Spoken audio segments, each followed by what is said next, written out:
Have you ever stopped to think about how we measure things we can't actually see? It sounds a little bit like magic, right? But it's something scientists do every single day. And the secret? Well, it's a lot like measuring your own height. You just need a consistent place to start. So let's begin with something a little grander than a person. It's a pretty simple question on the surface. You just grab your tools and start measuring. But hold on, where do you measure from? Do you start from the road at the base? The valley floor right next to it? Maybe you get really ambitious and try to measure from the center of the Earth?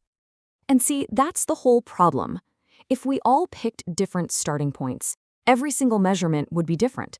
Mount Everest could be a million different heights depending on who you asked. It would be total chaos. That's why, as a planet, we all agreed on a common reference: sea level. It's our universal 0 point.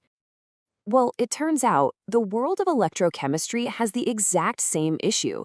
When you want to measure the electrical potential of a chemical, which is really just how eager it is to start an electrical current, you can't just measure it all by itself. It doesn't work that way. You have to measure it relative to something else. You need a stable, unchanging electrical sea level. And this is exactly where the reference electrode comes into play. You can think of it as the chemist's 0 point. It's the one fundamental tool that makes all our other electrical measurements in a solution totally consistent and, well, meaningful. So, here's the official definition. It's simple, but it's really powerful. A reference electrode is just an electrode that's built to have a potential that is super stable and perfectly known. It doesn't matter what else is going on in the chemical soup around it, this thing stays constant. It's like an anchor in a stormy sea of chemical reactions. All right, so what do these incredible chemical anchors actually look like?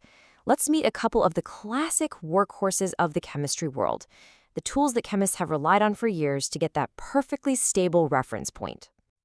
First up is the calomel electrode. This has been a super reliable standard for decades. Its secret? Well, it lies in a very clever and incredibly stable mix of materials. Let's break down what's inside here. At the very bottom, you've got pure liquid mercury. Sitting on top of that is a paste of mercury mixed with calomel. This whole setup is then bathed in a saturated solution of potassium chloride. And finally, a platinum wire is dipped in to make the electrical connection to our measuring device. It's this exact combination that creates a potential that just doesn't change. And that's what it all boils down to. The calomel electrode gives you a constant voltage that you can absolutely trust every single time. It is the perfect sea level for all of our chemical measurements. Okay, next we have a totally different kind of tool, the glass electrode. Now, while it also serves as a reference, its job is the complete opposite. Its potential is actually designed to change. It's built to be sensitive to the acidity of whatever solution it's dipped into. So inside, you've got a silver wire coated in silver chloride, and it's sitting in a nice, stable acid solution.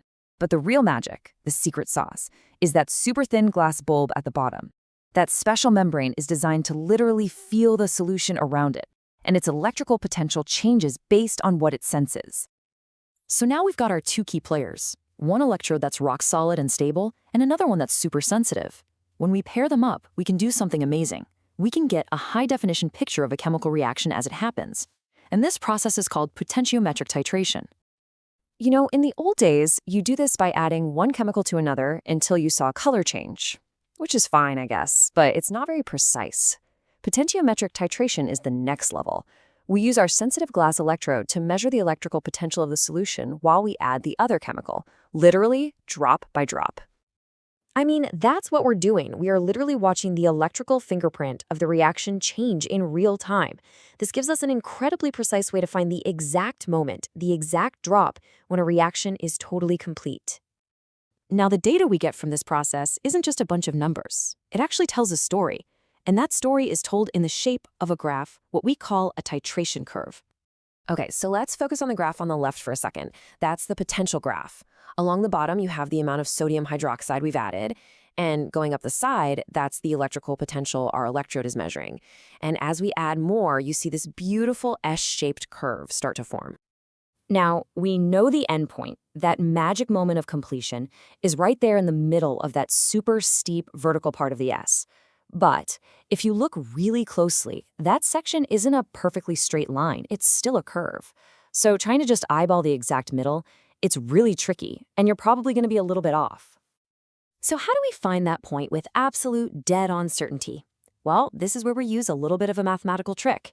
Instead of plotting the potential itself, we plot the rate of change in potential for every single drop we add. And look what happens. Now, on the right, you have the differential graph.